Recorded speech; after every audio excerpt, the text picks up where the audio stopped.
c'était pas nettoyer les égouts.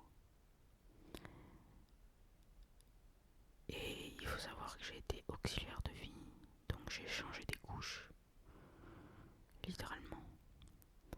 Et crois-moi, c'était pas aussi sale que ça. Je cherche du boulot en ce moment parce que, comme toute personne dans l'univers, je crois, malheureusement, j'ai besoin d'argent. C'est impensif, mais bon, c'est une réalité. Et donc j'avais envie de me faire de l'argent. Mais moi j'ai un peu de mal avec tout ce qui est social, comme j'ai déjà pu en parler dans une vidéo sur l'autisme. C'est un peu compliqué quoi. Donc je cherche des métiers, ou en tout cas des jobs plutôt que des métiers que je peux faire à distance. Et c'est là que j'ai eu l'opportunité de devenir chat opérateur. Alors qu'est-ce que c'est que chat opérateur? On va souvent te dire oui, chat opérateur, tu vas faire de la modération. Que nenni. Que nenni. En fait, chat opérateur, tu es une personne qui travaille pour une entreprise d'application de rencontres. Et d'application de rencontres très olé olé, on va dire. Je vais essayer de rester soft parce que même si ça va être compliqué, tu vas voir. Et en fait, les gens, donc des hommes, payent pour avoir le droit d'envoyer un certain nombre de messages à des profils de femmes ou d'hommes, dépendant de leur orientation. Et ils pensent envoyer des messages à des personnes réelles qu'ils pourront réellement rencontrer un jour dans leur vie. Sauf que c'est là qu'intervient le chat opérateur, parce que le chat opérateur, c'est lui qui écrit ses messages, c'est lui qui répond, c'est lui qui doit faire en sorte que la discussion soit toujours intéressante, que la personne continue d'acheter des nouveaux messages, enfin d'acheter des crédits, d'avoir plus de crédits, toujours plus de crédits, encore plus de crédits. On a même des guidelines selon la quantité de crédit qu'il reste à la personne, des sujets à aborder. Et moins il en reste, plus on va aborder des sujets S, comme tu peux imaginer, des sujets olé olé, comme j'aime bien dire. Donc on est clairement sur une entreprise de manipulation. Ton travail en tant que chat opérateur, c'est manipuler les gens, leur faire croire qu'ils ont une relation ou qu'ils pourraient avoir une relation, qu'elle soit olé olé ou une vraie relation. Je vais t'en parler. Une relation amoureuse avec quelqu'un, alors que c'est pas du tout le cas. Et qu'en fait c'est des gens payés une misère, parce que ça aussi je vais t'en parler, qui doivent écrire les messages. J'ai arrêté de faire cette activité pour deux raisons. Déjà parce que j'y ai passé, je pense, pas loin d'une vingtaine d'heures. Tout ça pour gagner 50 euros. Et c'est pas une blague. C'est pas une blague, vraiment. Je pense que j'y ai passé une vingtaine d'heures. Et j'ai gagné en tout et pour tout 50 euros. En fait, à la fin, j'en pouvais plus. Donc je me suis dit, j'atteins les 50 euros. Une fois que j'atteins le palier symbolique, entre guillemets, des 50 euros, je leur demande de me virer l'argent. Et hop, je me barre, j'arrête.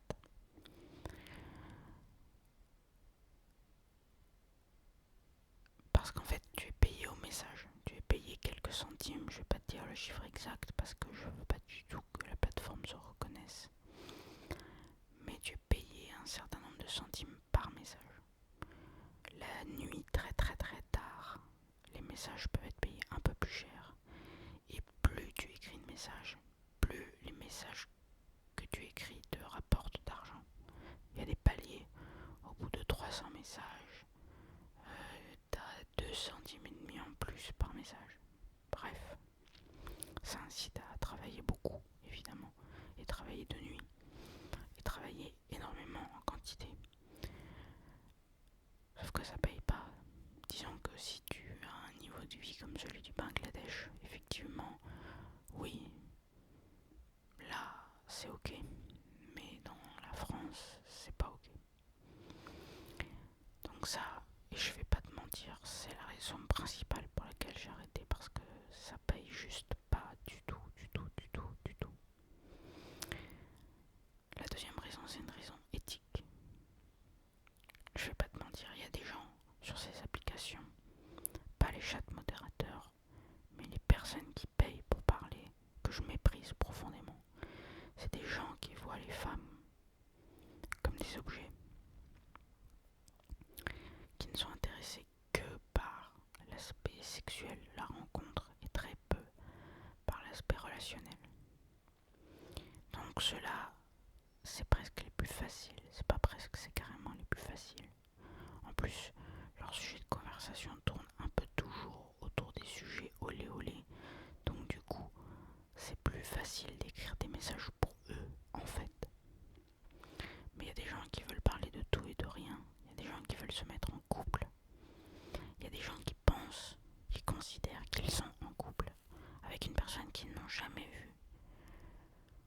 Mais ils considèrent quand même que c'est un couple parce que ça fait des semaines, des mois qu'ils parlent, qu'ils échangent, qu'il y a parfois des échanges de photos. Je sais pas comment les photos sont récupérées, mais ça c'est pas un problème. Moi, il y a le cas d'une personne qui m'a beaucoup touché parce que c'est un homme qui était très très très amoureux de la personne à qui il parlait, et il avait toujours une photo dans son portefeuille de cette personne. Et la nuit, quand il dormait, il posait une photo de cette personne fictive, donc sur son oreiller, pour avoir sa présence. Vous imaginez la misère humaine que ça représente. C'était terrible. Et j'étais pas bien du tout, du tout, du tout pendant que je faisais ce travail-là. Je travaillais beaucoup parce que j'avais besoin d'argent. Alors 50 € c'est rien, mais bon quand on n'a pas beaucoup d'argent, 50 € c'est 50 € quoi. J'espère pouvoir trouver rapidement quelque chose d'un peu plus, de déjà un peu plus éthique, et puis d'un peu plus rémunérateur. Je vais pas mentir, hein. Si ça avait été très bien payé, si tu étais payé par exemple 1 ou 2 € par message, je pense que je serais resté parce que j'aurais fait plusieurs centaines d'euros déjà. Mais là, t'es payé une misère. En plus, on te parle mal, on te reprend régulièrement parce que t'as tout un système de modération cette fois, des modérateurs qui vérifient tes messages avant de les envoyer à l'utilisateur et qui te font des retours quand ça va pas. Ils te font jamais de retour quand ça va, ils te font des retours quand ça va pas. Et après, t'as un système de pourcentage, etc. Tout ça est très pervers. Très très pervers. Et donc ton travail, c'est de manipuler les gens pour qu'ils continuent à payer le plus longtemps possible pour avoir des crédits et parler à des gens qui n'existent pas. Donc techniquement, c'est pas vraiment de l'usurpation d'identité, c'est des gens fictifs qui n'existent pas. Tout simplement. Enfin, qui n'existent pas s'il y a toutes les équipes de chat opérateurs, comme je te dis. Malgré tout, ça a été une expérience formatrice pour moi sur mes capacités de travail, de traitement de données, de quantité de travail aussi. Ma capacité à travailler pendant un certain temps long sur l'ordinateur, à faire des tâches plus ou moins répétitives qui demandent plus ou moins de réflexion. Mais le fait d'être payé à la tâche, c'est pas facile parce qu'il y a des tâches, il y a des messages, ça te prend, je sais pas, moins d'une minute à écrire. Il y a des messages, ça te prend 5, 6, 7, 8, 10 minutes à écrire. Et t'es payé pareil.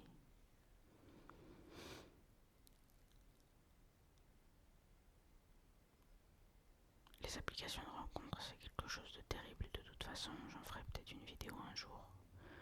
je suis un peu entre guillemets accro à ça parce que comme tu le sais, je suis un ermite, c'est dans le nom.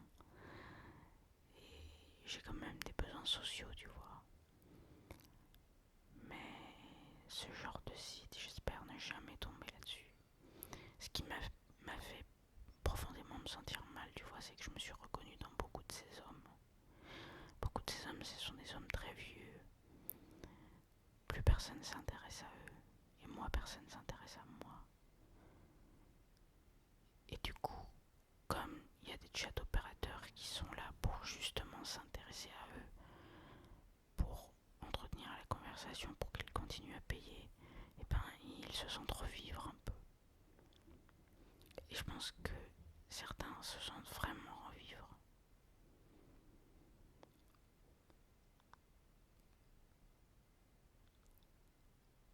C'est terrible. Une société particulière. Mais bon, c'est une ligne de plus sur le CV, c'est une autre expérience, on va dire, de travail, d'environnement de travail, de quantité de travail. Maintenant, j'ai des idées plus claires sur ce que je veux et ce que je veux pas. Alors, j'ai des idées plus claires. J'ai pas des idées claires, j'ai des idées plus claires. Mais tu pourras suivre mon évolution, tu verras. Je suis quelqu'un qui change énormément. J'ai fait déjà à mon jeune âge beaucoup de métiers différents, beaucoup d'activités différentes.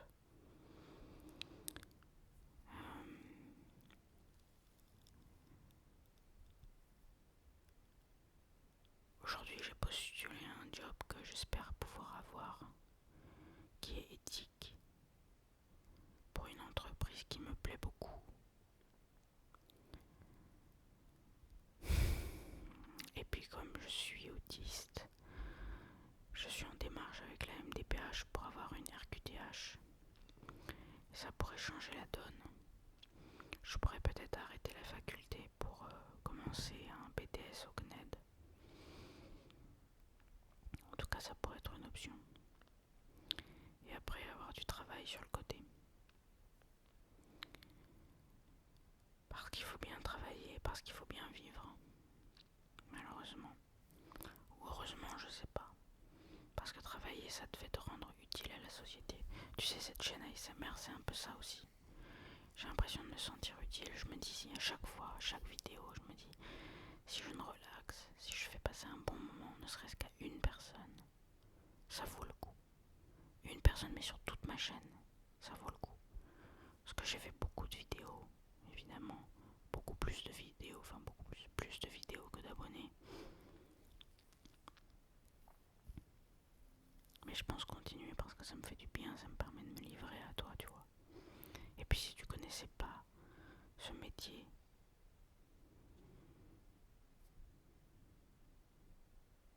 maintenant tu le connais. Et fais pas ça. Fais pas ça. Trouve autre chose. Trouve un autre boulot.